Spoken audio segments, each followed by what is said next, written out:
एक पुरानी सी इमारत में एक वैद्य जी का मकान था। वे परिवार सहित उस इमारत के पिछले हिस्से में रहते थे और अगले हिस्से में दवाखाना खोल रखा था। उनकी पत्नी की आदत थी कि दवाखाना खोलने से पहले वह वैद्य जी को उस दिन के घरेलू आवश्यक सामान की सूची एक चिट्ठी में लिखकर दे देती थी। वैद्य जी गद्दी पर बैठकर पहले भगवान का नाम लेते, फिर वह चिट्ठी खोलते। पत्नी ने जो चीजें लिखी होती उनके भाव देखते, फिर उनका हिसाब करते, फिर परमात्मा से प्रार्थना करते कि हे भगवान, मैं केवल तेरे ही आदेश के अनुसार तेरी भक्ति छोड़कर यहाँ दुनियादारी के चक्कर में आकर बैठा हूँ। वैद्य जी कभी अपने मुंह से किसी रोगी से फीस नहीं मांगते थे।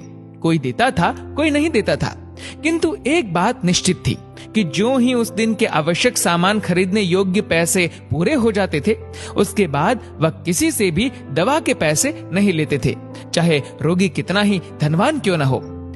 एक दिन जब वैद्य जी ने दवाखाना खोला, गद्दी पर बैठकर परमात्मा का स्मरण करके पैसे का हिसाब लगाने के लिए आवश्यक सामान वाली चिट्ठी खोली, तो वह चिट्ठी को एक टक देखते ही रह गए। एक बार तो उनका मन भटक गया। उन्हें अपने आंखों के सामने तारे चमकते हुए नजर आए, किंतु शीघ्र ही उन्होंने अपनी तंत्रिकाओं पर नियंत्रण पा लिया।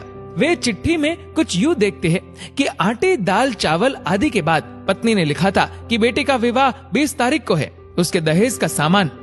कुछ देर तो वैद्य जी सोचते रहे, फिर बाकी चीजों की कीमत लिखने के बाद दहेज के सामने लिखा, ये काम परमात्मा का है, परमात्मा जाने। एक दो रोगी जो आए हुए थे, उन्हें वैद्य जी ने देखकर दवाई देना शुरू कर दिया। इसी दौरान एक बड़ी सी कार उनके दवाखाने के सामने आकर रुकी। वैद्य जी ने कोई खास तवज्जो नहीं दी, क्योंकि कई कारों वाले उनके पास आते रहते थे।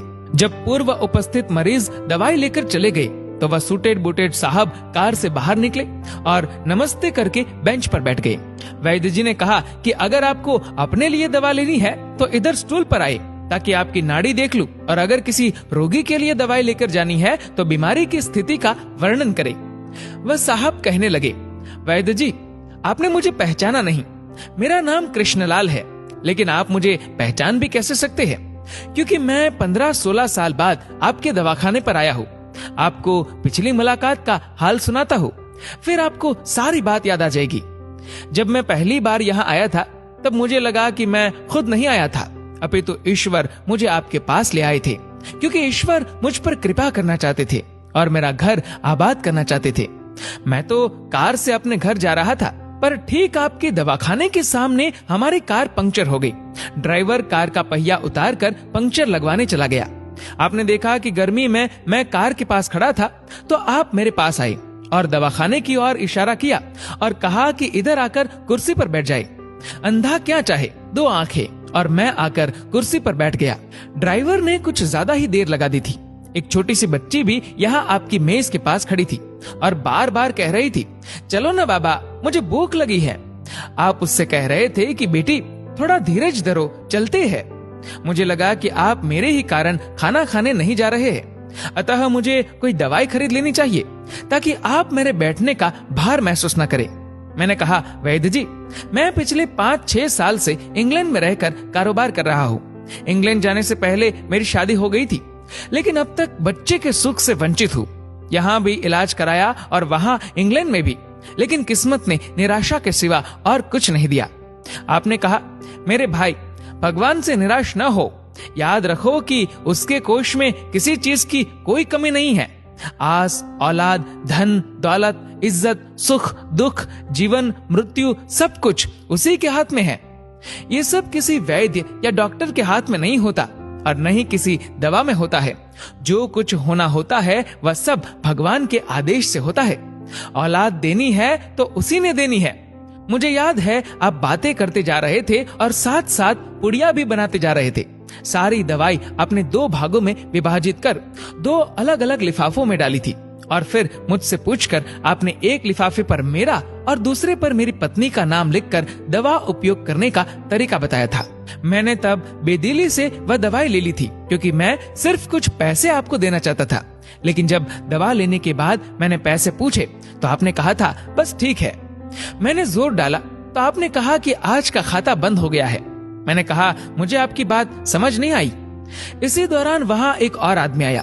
उसने हमारी चर्चा सुनकर मुझे बताया कि खाता बंद होने का मतलब ये है कि आज के घरेलू खर्च के लिए जितनी राशि वैद्य जी ने भगवान से मांगी थी वह ईश्वर ने उन्हें दे दी है। अधिक पैसे वे नहीं ले सकते। मैं कुछ हैरान हुआ और हृदय में कुछ लज्जित भी कि मेरे विचार कितने निम्न थे और ये सरल चित्त वैद्य कितना महान है। खैर, मैंने जब घर जाकर पत्नी को औषधि दिखाई और सारी बात बताई तो उसके मुंह से निकला वो इंसान नहीं कोई देवता है और उसकी दी हुई दवा ही हमारे मन की मुराद पूरी करने का कारण बनेगी। और वही हुआ। आज मेरे घर में 2 फूल खिले हुए हैं। हम दोनों पति पत्नी हर समय आपके लिए प्रार्थना करते रहते हैं। इतने साल तक कारोबार ने फुर्सत ही न दी कि स्वयं आकर आपसे धन्यवाद के 2 शब्द ही कह जाता। इतने बरसों बाद आज भारत आया हो तो कार केवल यहीं रोकी है। वैद्य जी, हमारा सारा परिवार इंग्लैंड में सेटल हो चुका है। केवल मेरी एक विधवा बहन अपनी बेटी के साथ भारत में रहती है। हमारी भांजी की शादी इस महीने की 21 तारीख को होनी है। न जाने क्यों जब जब मैं अपनी भांजी के भात के लिए कोई सामान खरीदता था तो मेरी आंखों के सामने आपकी वह छोटी सी बेटी भी आ जाती थी और हर सामान मैं दोहरा खरीद लेता था। मैं आपके विचारों को जानता था कि संभवतः आप वह सामान न ले, किंतु मुझे लगता था कि मेरी अपनी सगी भांजी के साथ जो चेहरा मुझे बार बार दिख रहा है वह भी मेरी भांजी ही है।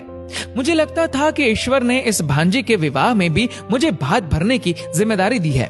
वैद्य जी की आंखें आश्चर्य से खुली की खुली रह गई और बहुत धीमी आवाज में बोले, कृष्णलाल जी, आप जो कुछ कह रहे हैं मुझे समझ नहीं आ रहा कि ईश्वर की ये क्या माया है।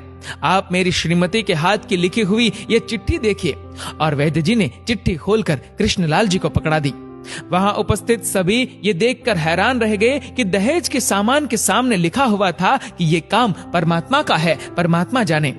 कांपती सी आवाज में वैद्य जी बोले, कृष्णलाल जी, विश्वास कीजिए कि आज तक कभी ऐसा नहीं हुआ कि पत्नी ने चिट्ठी पर आवश्यकता लिखी हो और भगवान ने उसी दिन उसकी व्यवस्था न कर दी हो। आपकी बातें सुनकर तो लगता है कि भगवान को पता होता है कि किस दिन मेरी श्रीमती क्या लिखने वाली है, अन्यथा आपसे इतने दिन पहले ही सामान खरीदवाना आरंभ न करवा दिया होता परमात्मा ने। वाह भगवान वाह, तू महान है, तू दयावान है। मैं हैरान हूँ कि वह कैसे अपने रंग दिखाता है। वैद्य जी ने आगे कहा, जब से होश संभाला है एक ही पाठ पढ़ा है कि सुबह परमात्मा का आभार करो, शाम को अच्छा दिन गुजरने का आभार करो, खाते समय उसका आभार करो, सोते समय उसका आभार करो कि शुक्र है मेरे मालिक, तेरा लाख लाख शुक्र है। दोस्तों, जो लोग अपने जीवन रथ की डोर परमात्मा के हाथों में सौंप दिया करते हैं, परमात्मा उनके लिए क्या क्या नहीं किया करते। आवश्यकता है बस एक सच्चे हृदय से समर्पण की। दोस्तों, इस वीडियो को लेकर आपकी क्या राय है नीचे कमेंट करके जरूर बताएगा। और अगर आपको वीडियो अच्छा लगा हो तो इस वीडियो को लाइक करेगा, शेयर करेगा ज्यादा से ज्यादा लोगों तक। और ऐसी और भी इंस्पिरेशनल वीडियोस के लिए सब्सक्राइब करें हमारे यूट्यूब चैनल को और फेसबुक पर फॉलो करें हमारे पेज को। धन्यवाद।